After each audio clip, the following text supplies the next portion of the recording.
ನಮಸ್ಕಾರ. ರಿವ್ಯೂ ಚಾನಲ್ಗೆ ಸ್ವಾಗತ. ನಾನು ಸೌಖ್ಯ ಗಾಂವ್ಕರ್. ಇದು ಕರ್ನಾಟಕ ಕಾಂಗ್ರೆಸ್ಗೆ ಸಂಬಂಧಪಟ್ಟ ಬಿಗ್ ನ್ಯೂಸ್. ಬಜೆಟ್ ಮಂಡನೆಯ ಮರುದಿನವೇ ಆಗ್ತಿರುವಂತಹ ದೊಡ್ಡ ಬೆಳವಣಿಗೆ. ಹಾಗಾದ್ರೆ ಡೆಲ್ಲಿಯಿಂದ ಬರ್ತಿರುವಂತಹ ಬಿಗ್ ಮೆಸೇಜ್ ಏನು? ಕುರ್ಚಿ ಕಲಹಕ್ಕೆ ಫುಲ್ ಸ್ಟಾಪ್ ಹಾಕೇ ಬಿಡ್ತಲ್ಲ ಹೈಕಮಾಂಡ್. ವೆರಿ ಇಂಟ್ರೆಸ್ಟಿಂಗ್ ಡೆವಲಪ್ಮೆಂಟ್ ಬಗ್ಗೆ ಮಾಹಿತಿ ಮುಂದೆ ಇಡ್ತಾ ಹೋಗ್ತೀವಿ. ಮಿಸ್ ಮಾಡಿದ್ರೆ ನಮ್ಮ ಚಾನಲ್ನ ಸಬ್ಸ್ಕ್ರೈಬ್ ಮಾಡಿ, ನಿಮ್ಮ ಅಭಿಪ್ರಾಯ ಕಮೆಂಟ್ ಮಾಡಿ ತಿಳಿಸಿ. ವೀಕ್ಷಕರೇ, ಕಳೆದ ಕೆಲವು ದಿನಗಳಲ್ಲಿ ಎಂತೆಂಥ ಬೆಳವಣಿಗೆಗಳಾದವು ನೋಡಿದ್ವಿ. ಡಿ ಕೆ ಶಿವಕುಮಾರ್ ಅವರು ಯಾವ ರೀತಿ ಸಿಡಿದೆದ್ರು ಎಂದು ಆಡಿದಂಥ ಮಾತುಗಳು, ಬದಲಾದ ವರಸೆ ಎಲ್ಲವನ್ನು ಗಮನಿಸಿದ್ವಿ. ಹೈಕಮಾಂಡ್, ಕಾಂಗ್ರೆಸ್ ಹೈಕಮಾಂಡ್ನ ನಾಯಕರ ಮಾತಿಗೆ ತದ್ವಿರುದ್ಧವಾದ ನಡೆ ಪಕ್ಷದ ಒಳಗಡೆನೆ ಟೀಕೆಗೆ ಕಾರಣ ಆಯಿತು. ಇಶಾ ಫೌಂಡೇಶನ್ ವಿಸಿಟ್ ಇರಬಹುದು, ಮತ್ತು ಬೇರೆ ಬೇರೆ ಅವರ ಚಟುವಟಿಕೆಗಳು, ಅವರ ಮಾತುಕತೆ ಎಲ್ಲವೂ ಕೂಡ ಹುಬ್ಬೇರಿಸುವಂತೆ ಮಾಡ್ತು. BJPಗೆ ಹತ್ತಿರ ಆಗ್ತಿದ್ದಾರೆ ಅನ್ನುವಂಥ ಹೊಸದೊಂದು ಚರ್ಚೆ ಎಲ್ಲೆಡೆ ಹುಟ್ಟುಕೊಳ್ತು. ಇದರ ನಡುವೆ ಈಗ ಸಿದ್ದರಾಮಯ್ಯನವರ ದಾಖಲೆಯ ಬಜೆಟ್ನ ಮರುಕ್ಷಣವೇ ಶುರುವಾಗಿರುವಂಥ ಬೆಳವಣಿಗೆ. ಹೈಕಮಾಂಡ್ನಿಂದ ಕ್ಲಿಯರ್ ಮೆಸೇಜ್. CM ಕುರ್ಚಿಗೆ ಸಂಬಂಧಪಟ್ಟಂತೆ, KPCC ಅಧ್ಯಕ್ಷ ಕುರ್ಚಿಗೆ ಸಂಬಂಧಪಟ್ಟಂತೆ ಏನು ಹಾಗಾದರೆ ಹೈಕಮಾಂಡ್ನ ಅಂತಿಮ ನಿರ್ಧಾರ ಅನ್ನೋದು ಈಗ ಪ್ರಕಟವಾಗ್ತಾ ಇದೆ. ನೋಡಿ, ಬಜೆಟ್ ಆಗ್ತಾ ಇದ್ದ ಹಾಗೆ ಸಿದ್ದರಾಮಯ್ಯನವ್ರಿಗೆ ಎಲ್ಲ ಕಡೆಯಿಂದ ವಾತಾವರಣ ಕೂಡ್ಕೊಂಡು ಬರ್ತಾ ಇದೆ. ನಂಬರ್ 1, ಮೂಡಾ ಕೇಸ್ನಲ್ಲಿ ಸದ್ಯಕ್ಕಂತೂ ಬಿಗ್ ರಿಲೀಫ್. CBIಗೆ ಹೋಗಬೇಕು ಅನ್ನೋದನ್ನು ಪ್ರಶ್ನೆ ಮಾಡಿ ಮತ್ತೆ ಅರ್ಜಿ ಹಾಕ್ಕೊಂಡಿದ್ದಾರೆ. ಅದು ಮುಂದೇನಾಗುತ್ತೆ ಗೊತ್ತಿಲ್ಲ, ಅದಕ್ಕಂತೂ ಟೈಮ್ ಬೇಕು. ಆದರೆ EDಯಲ್ಲಿ ಸಮನ್ಸ್ ಏನು ಜಾರಿಯಾಗಿತ್ತಲ್ಲ, ಅದಕ್ಕೆ ಸಂಬಂಧಪಟ್ಟಂತೆ ಹೈಕೋರ್ಟ್ ರಿಲೀಫ್ ಕೊಟ್ಟಿದೆ. ಹಾಗಾಗಿ ಈಗ ಸಿದ್ದರಾಮಯ್ಯನವ್ರಿಗೆ ಇದ್ದ ಅಡೆತಡೆಗಳೆಲ್ಲ ಸದ್ಯಕ್ಕೆ ಕ್ಲಿಯರ್ ಆದಂಗೆ ಕಾಣಿಸ್ತಾ ಇದ್ದು, ಮೂಡಾ ಕೇಸ್ನಲ್ಲೂ ಕೂಡ ಉಸಿರಾಡ್ಕೊಳ್ಳೋದಕ್ಕೆ ಅವಕಾಶ ಸೃಷ್ಟಿಯಾಗಿದ್ದು, ಬಜೆಟ್ನಲ್ಲಿ ನೋಡ್ತಾ ಇದ್ದೀವಿ ನಾವು ಪಕ್ಷದ ಒಳಗಡೆಯೇ ಹಲವರ ವಿರೋಧದ ನಡುವೆಯೂ ಕೂಡ ಅಹಿಂದ ವರ್ಗಕ್ಕೆ ಬಿಗ್ ಗಿಫ್ಟ್ ಕೊಟ್ಟಿದ್ದು ಸಿದ್ದರಾಮಯ್ಯನವರು. ಸೊ ಎಲ್ಲವನ್ನು ತಾನು ಅಂದುಕೊಂಡಂಗೆ ಪಕ್ಕಾ ಮಾಡಿಕೊಳ್ತಿದ್ದಾರೆ. ಅಷ್ಟರ ಮಟ್ಟಿಗೆ ಆತ್ಮವಿಶ್ವಾಸವನ್ನು ಹೆಚ್ಚಿಸಿಕೊಂಡು ಮತ್ತೆ ಹೈಕಮಾಂಡ್ ಆಶೀರ್ವಾದದೊಂದಿಗೆ ಅಖಾಡಕ್ಕೆ ಧುಮುಕಿದ, ಅಬ್ಬರಿಸೋದಕ್ಕೆ ಶುರು ಮಾಡಿದ ಸಿದ್ದರಾಮಯ್ಯ ಅನ್ನೋದು ಚರ್ಚೆಯಾಗ್ತಿರೋ ಹೊತ್ತಲ್ಲೇ ಖರ್ಗೆ ಅವರು ಈಗ ಕ್ಲಿಯರ್ ಮೆಸೇಜ್ ಕೊಟ್ಟಿದ್ದಾರೆ. ನೋಡಿ, ಕಾರ್ಯಕ್ರಮವೊಂದರಲ್ಲಿ ಮಾತನಾಡ್ತಾ 16ನೇ ಬಜೆಟ್ ಮಂಡಿಸಿದ್ದಾರೆ ಸಿದ್ದರಾಮಯ್ಯನವರು. ಬಹಳ ಒಳ್ಳೆಯ ಬಜೆಟ್ಟು. ದೇಶದಲ್ಲಿ ಇಷ್ಟೊಳ್ಳೆಯ ಬಜೆಟನ್ನು ಯಾರಾದರೂ ಫಿನಾನ್ಸ್ ಮಿನಿಸ್ಟರು ಮಂಡಿಸಿದಾರ? ಅದು ಸಿದ್ದರಾಮಯ್ಯನವರು ಮಾತ್ರ. ಇದು ಖರ್ಗೆ ಅವರು ಮಾತ್ರ. ಸಿದ್ದರಾಮಯ್ಯನವ್ರಿಗೆ ಔಟ್ ಆಫ್ ಔಟ್ ಕೊಡ್ತಾ ಇದ್ದಾರೆ. DKC ಅವರು ಪಕ್ಷಕ್ಕೆ ಬೇಕು, ಸರ್ಕಾರಕ್ಕೆ ಅವರ ಸೇವೆ ಬಹಳ ಚೆನ್ನಾಗಿದೆ. DK ಶಿವಕುಮಾರ್ ಅವ್ರನ್ನೂ ಹೊಗಳ್ಕೋತಾನೆ ಸಿದ್ದರಾಮಯ್ಯನವ್ರಿಗೆ ಫುಲ್ ಮಾರ್ಕ್ಸ್ ಕೊಟ್ಟಿರೋದು. ನೀವಿಬ್ರು ಒಂದಾಗಿದ್ದರೆ ಮಾತ್ರ ರಾಜ್ಯದ ಅಭಿವೃದ್ಧಿ ಸಾಧ್ಯ. DK ಶಿವಕುಮಾರ್ ಸಿದ್ದರಾಮಯ್ಯ ಇಬ್ಬರಿಗೂ ಸಲಹೆ ಕೊಟ್ಟು ಪರಸ್ಪರ ಕಿತ್ತಾಡ್ಕೊಂಡು ಹೋದರೆ ಏನು ಪ್ರಯೋಜನ ಇಲ್ಲ, ಏನೂ ಚೇಂಜ್ ಆಗಲ್ಲ ಅನ್ನೋ ಮೆಸೇಜ್ ಕೊಟ್ಟು ಸಿದ್ದರಾಮಯ್ಯನವ್ರಿಗೆ ಫುಲ್ ಮಾರ್ಕ್ಸ್ ಕೊಟ್ಟು ಬೆನ್ನು ತಟ್ಟಿರೋದಿದೆಯಲ್ಲ, ಅದು ಇಂಟ್ರೆಸ್ಟಿಂಗ್. ಅವ್ರ ಮಾತುಗಳಲ್ಲೇ ಕೇಳಿಸ್ಕೊಳ್ಳಿ. ಮತ್ತು ಇದೇ ಟೈಮಲ್ಲಿ ಬಜೆಟ್ ಸಮಯದಲ್ಲಿ ಸಿದ್ದು ಆಪ್ತ ವಲಯದ ಮಿನಿಸ್ಟರ್ಗಳು ಏನು ಮಾತಾಡಿದ್ರು? 5 ವರ್ಷ ಸಿದ್ದರಾಮಯ್ಯನವರೇ CM, ಇನ್ನುಳಿದಿರುವಂಥ ಬಜೆಟ್ಗಳನ್ನು ಕೂಡ, ಅಂದರೆ ಮುಂದಿನ ವರ್ಷದ್ದು ಸಿದ್ದರಾಮಯ್ಯನವರೇ ಮಂಡಿಸ್ತಾರೆ, ಅದಾದ ಮೇಲಿಂದೂ ಮಂಡಿಸ್ತಾರೆ ಅನ್ನುವ ಮಾತುಗಳು ಮಹದೇವಪ್ಪನವರು, ರಾಜಣ್ಣವರು, MB ಪಾಟೀಲ್ರು ಎಲ್ಲರ ಹೇಳಿಕೆಗಳನ್ನು ಗಮನಿಸಿದ್ರೆ ಯತೀಂದ್ರ ಸಿದ್ದರಾಮಯ್ಯನವರು ಏನಂದ್ರು? ಮೂಡಾ ಕೇಸ್ನಲ್ಲಿ ED ವಿರುದ್ಧ, BJP ವಿರುದ್ಧ ಎಲ್ಲ ವಾಗ್ದಾಳಿ ನಡೆಸಿ ಖಂಡಿತ ಸಿದ್ದರಾಮಯ್ಯನವರೇ ಮುಂದಿನ ಬಜೆಟ್ ಮಂಡಿಸ್ತಾರೆ, ಅವ್ರಿಗೆ ಹೈಕಮಾಂಡ್ ಆಶೀರ್ವಾದ ಸಿಕ್ಕಿದೆ ಅನ್ನುವ ಖಚಿತ ಮಾತುಗಳನ್ನು ಆಡಿದ್ರು.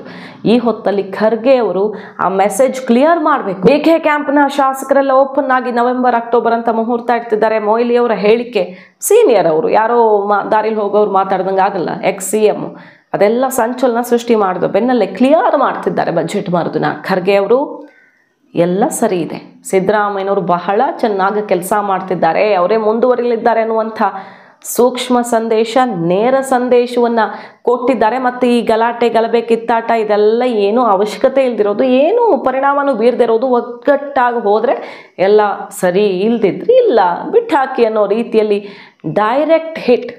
DK ಬಣಕ್ಕೆ ಡೈರೆಕ್ಟ್ ಹಿಟ್ ಅಂದ್ರೂ ತಪ್ಪಿಲ್ಲ. ಅದಕ್ಕೆ ಈ ಮಾತು ಶಿವಕುಮಾರ್ಗೆ ಯಾಕೆ ಹೇಳ್ತಾ ಇದ್ದೀನಿ ಅಂದ್ರೆ, ಶಿವಕುಮಾರು ಈ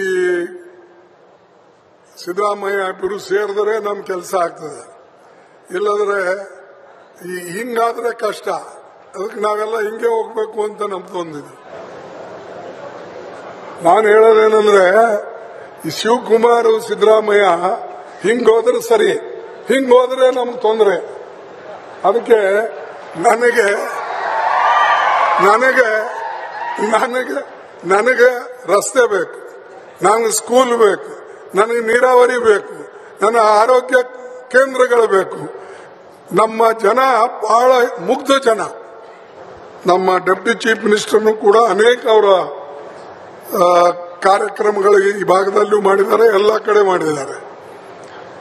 ವಿಶೇಷವಾಗಿ ಪವರ್ ಮಿನಿಸ್ಟರ್ ಆಗಿ,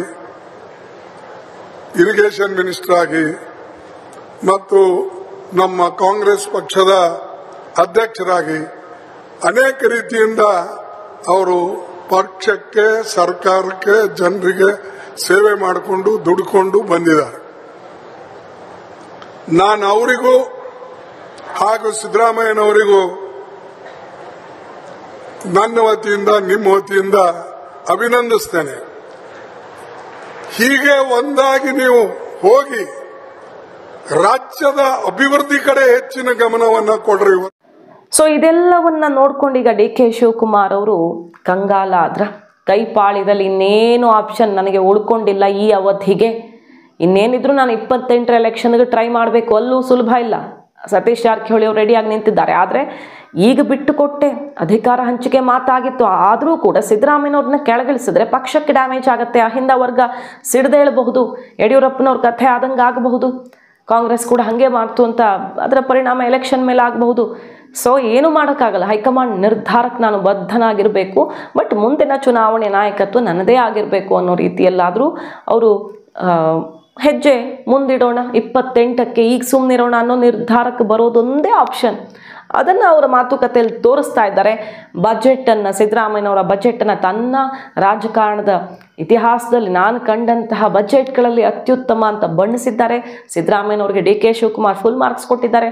ಮೀಡಿಯಾದವ್ರು ಕೇಳ್ತಾರೆ ಪ್ರಶ್ನೆನ, ಮುಂದಿನ ಬಜೆಟ್ ಯಾರು ಮಂಡಿಸ್ತಾರೆ ಅಂತ ಸರ್, ಮುಂದಿನ ವರ್ಷ ಅಂತ ಪ್ರಶ್ನೆ ಮಾಡಿದಾಗ ಮುಖ್ಯಮಂತ್ರಿ ಸಿದ್ದರಾಮಯ್ಯನವರು ಇಲ್ಲಿದ್ದಾರಲ್ಲ, ಇನ್ಯಾಕ ಪ್ರಶ್ನೆ ಅಂತ ಎದ್ದು ಹೊರಟೇ ಬಿಡ್ತಾರೆ ಡಿ ಕೆ ಶಿವಕುಮಾರ್ ಅವರು.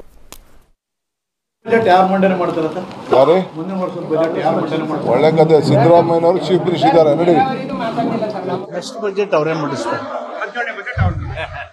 ಇರೋ ಅವಧಿ ತನಕ ಎಲ್ಲ ಬಜೆಟ್ ಅವರೇ ಮಂಡಿಸ್ತಾರೆ. ಇರೋ ಅವಧಿ ತನಕ ಎಲ್ಲ ಬಜೆಟ್ ಅವರೇ ಮಂಡಿಸ್ತಾರೆ. ನಿಶ್ಚಿತವಾಗಿ ಅದ್ರಾಗೇನಿದೆ, ದೇವರ ಇನ್ನೂ 2028ರವರೆಗೆ ಅವರು ಮುಖ್ಯಮಂತ್ರಿಗಳಿರ್ತಾರೆ. ಸೊ ಕೈಪಾಳಿದಲ್ಲಿ ಒಂದಂತೂ ಕ್ಲಿಯರ್ ಆಗಿದೆ, ಅಧ್ಯಕ್ಷ ಕುರ್ಚಿಯಿಂದ ಡಿ ಕೆ ಇಳಿಸಲ್ಲ, ಸಿಎಂ ಕುರ್ಚಿಯಿಂದ ಸಿದ್ದರಾಮಯ್ಯನವ್ರನ್ನ ಇಳಿಸಲ್ಲ. ನವೆಂಬರು, ಅಕ್ಟೋಬರು ಕನಸು ಕಾಣುವುದನ್ನ ಬಿಟ್ಟು ಬಿಡಿ, ಯಾವುದೇ ಬದಲಾವಣೆ ಇಲ್ಲ ಅನ್ನುವಂಥ ಬಿಗ್ ಮೆಸೇಜ್ ಈಗ ಹೈಕಮಾಂಡಿಂದ ಬಂದಿದೆ. ಸೊ ಡಿ ಕೆ ಶಿವಕುಮಾರ್ ಅವರು ಇರೋದೀಗ ಅವ್ರ ಮುಂದೆ ಇರೋದು ಎರಡೇ ಎರಡು ಆಯ್ಕೆಗಳು. ಒಂದು, ಸುಮ್ಮನಿರಬೇಕು, ಸಿಕ್ಕಾಗ ಮುಂದೆ ಸಿಕ್ಕಿದ್ರೆ ಸಿಗತ್ತೆ, ಇಲ್ಲ ಇದ್ದಿದ್ದೇ ಭಾಗ್ಯ ಅಂತ ಸುಮ್ಮನಿರಬೇಕು.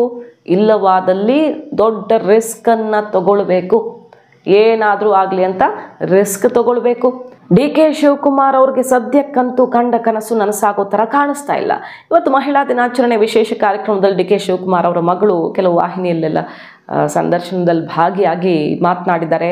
ಅಲ್ಲಿ ಭಾವುಕರಾದಂಗೆ ಕಂಡು ಬಂತವರು. ನಮ್ಮಪ್ಪ CM ಆಗೇ ಆಗ್ತಾರೆ, ಆಗಲೇಬೇಕು ಒಂದಲ್ಲ ಒಂದು ದಿನ ಅಂತ ಬಹಳ ಭಾವುಕವಾಗಿ ನುಡಿದಿದ್ದು ಎಲ್ಲವೂ ಕೂಡ ಒಂದಕ್ಕೊಂದು ಸಿಂಕ್ ಆಗ್ತಾ ಇದೆ.